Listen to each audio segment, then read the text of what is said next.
Perkenalkan, nama saya yang sebelum Islam Theodora Aritonang. Nama saya sesudah Islam Sofia Humaira. Asal saya dari Sumatera Utara. Saya tumbuh dan dibesarkan di Bogor. Umur saya sekarang 21 tahun. Pas saya masuk SMK kelas 1 kan. Nah, saya orang minoritas kan di SMK. Terus saya juga nanya-nanya tuh, masih berlanjut tuh sampai SMK. Terus saya pertama kali didatangin mimpi. Mimpi pertama saya itu, jadi saya sama keluarga saya tuh udah terpisah. Terus ada teman saya ngomong, kalau kamu mau bareng-bareng, ikut sama saya gitu, ucapin kalimat syahadat. Tapi saya nggak mau. Lah, kok harus gitu? Tapi saya nggak mau. Terus itu mimpi pertama saya. Mimpi kedua saya sama warga kompleks saya lari-lari. Itu gunung, angin, semuanya kayak porak-poranda gitu. Habis itu saya lari tuh. Saya tetap terpisah sama keluarga saya. Di situ saya tetap juga disaranin syahadat. Tapi saya tetap nggak mau, saya kekeh. Terus habis itu mimpi ketiga saya kan, mimpi ketiga saya itu matahari panas banget dekat kepala kan. Terus ada teman saya itu naik awan. Dia bilang kalau mau ikut naik awan, ucapin kalimat syahadat. Terus aku bilang, serius? Terus iya, terus abis itu aku ajak keluarga saya, tapi keluarga aku nggak mau kan. Terus aku ngucapin kalimat syahadat, terus aku ikut sama dia naik awan itu. Nah, abis itu aku ceritakan sama teman-teman, itu bunga tidur nggak sih? Itu bunga tidur atau apa sih? Terus kata dia, mungkin tuh hidayah, tapi mending kamu tanya deh sama yang lebih ahli. Dia bilang kayak gitu.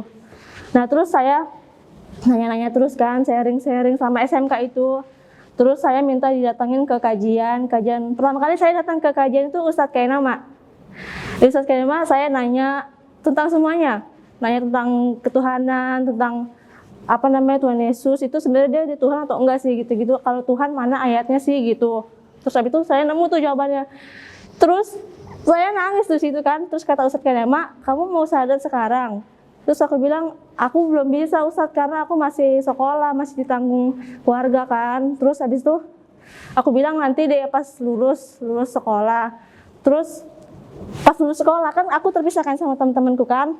Habis itu di dunia kerja kan, aku lulus kerja, tapi itu masih nyari tapi nggak intens. Habis itu karena hampa kan, hati ini hampa. Saya ikut gabung di gereja, aktif di gereja, terus saya ikut KOR di HKBP. Habis itu saya ikut kayak kunjungan ke panti asuhan. Saya mau masuk ke dalam itu karena saya mau diisi nih. Saya nggak mau terombang-ambing terus kan.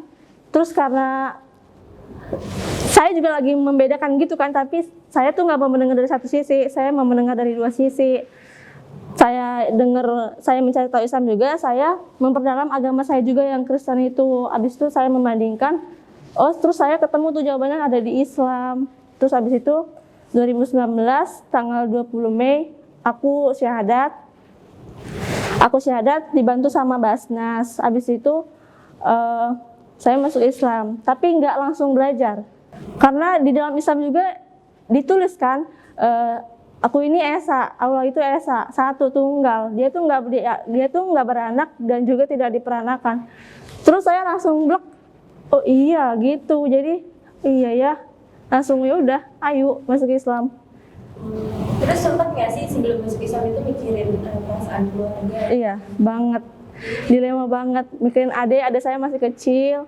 Terus nanti kalau tahu gimana keluarga marah banget atau enggak, itu kepikiran banget terombang-ambing. Tapi karena hati saya nggak mau, saya kuat karena saya lihat di YouTube kenapa sih dia bisa kuat yang mualaf ini, terus apa sih kalau misalkan aku masuk kalau aku mualaf gimana sih nanti gitu-gitu, aku lihat alasan-alasan mereka, terus itu yang membuat saya kuat gitu. Karena kalau aku mualaf juga aku nggak ngerasa sendiri katanya, terus aku nggak ngerasa sendiri, masih ada Allah gitu, jadi aku tenang, terus aku jadi berani mualaf. Marah banget. Waktu itu saya pernah kan belajar Iqra di rumah sama juz amma. Saya belajar sama teman saya kan. Habis itu kedengaran kan, kuping mama saya tuh ini banget, kupingnya tajam, terus kedengaran. Besoknya dia nanya, kamu kemarin belajar ya, belajar agama Islam ya katanya. Ngapain belajar agama Islam gitu-gitu kan. Terus ya udah, tapi saya tetap mau belajar. Saya nggak taunya pas 2020 saya masuk Islam. Ya udah, saya masuk Islam, orang tua marah, diputus hubungan. Pada saat itu masih tinggal satu rumah? Enggak, pas udah saya ngomong Islam, masuk Islam, saya udah satu rumah. Saya di rumah susah banget, sholat susah. Saya kayak mana ya? Gimana caranya biar bisa sholat, biar bisa ngaji itu gimana caranya? Kalau sholat saya susah banget, mesti harus keluar. Tapi itu nggak selalu 5 waktu. Susah banget sholat di kamar itu kan dempetan kamarnya sama orang tua kan. Jadi mau bergerak, mau ngomong, mau apapun pasti kedengaran. Pasti saya selalu curi-curi waktu keluar. Kalau enggak belajar sama teman saya, teman SMK saya keluar belajar Iqra, belajar juz amma. Dari 2019 Juli 2020 baru ngomong sama orang tua. Terus orang tua langsung marah banget, syok, nangis juga. Ya anak perempuan aku satu-satunya loh gitu. Kayak ya Allah kok bisa, padahal kamu aktif loh di gereja gitu-gitu, kayak nggak nyangka banget. Terus mulai dari situ ya udah, kalau teman-teman SMK saya ya itu wow, welcome banget, seneng banget. Nawarin tinggal di rumah dia kan, tapi karena nggak enak juga kan, bilang sama orang tua kan, ada bantuan dari Basnas juga. Habis itu saya nggak langsung dikeluarin, enggak, saya dioper dulu ke Medan. Saya dioper ke Medan supaya saya balik lagi agamanya kayak yang sebelumnya, di rumah paman bapak saya. Iya, terus gimana di situ keadaannya? Kan kamu udah Islam nih. Saya ya tetap diajak ke gereja, terus saat teduh. Ya udah, pokoknya biar saya balik lagi. Tapi kamu ikutin atau enggak? Dengan terpaksa. Dan terpaksa tetap ikut. Iya. Saat itu kan saya terpaksa ikut gereja kan, saya ikut gereja. Terus dalam mimpi itu saya didatangin mimpi lagi tuh. Sekarang saya kesel gitu, kenapa sih gitu-gitu. Terus didatangin mimpi lagi, di mimpi itu Allah ngomong kayak gini, dia marah karena kamu mempersekutukan aku gitu, kamu mempersekutukan aku lagi. Terus dari situ, ini gimana nih ya Allah. Terus dari mimpi itu saya berpikir itu gimana caranya bisa kabur dari sini gitu. Terus saya kabur, itu posisi saya lagi saya kerja, terus 1 minggu resign, saya ngomong, terus saya langsung kabur terbang ke Jakarta. Kangen banget sebenarnya sama keluarga. Sebenarnya suka ngeliat foto-foto kan sama keluarga, sama adik juga. Tapi mau gimana kan susah, terus semua sosmed diblokir. Sosmed dari Facebook sama Instagram diblokir. Terus susah mau nanya kabar gitu, nyari-nyari info. Sampai saya buat fake account untuk nyari-nyari info. Terus tapi saya tetap sabar aja. Mungkin nanti Allah bukain pintu maaf mereka untuk aku gitu. Paling saya buka fake account saya kan, buka Facebooknya, buka Instagram, lihat foto-foto. Ini aktivitasnya tuh lagi apa sekarang, lagi ngapain gitu, info-info kan, karena ibu saya juga suka upload foto gitu kan sama adik saya. Terus di Instagram juga adik saya suka upload foto. Terus suka kangen gitu kalau lihat video-video yang sebelumnya, video-video sama foto-foto sebelumnya.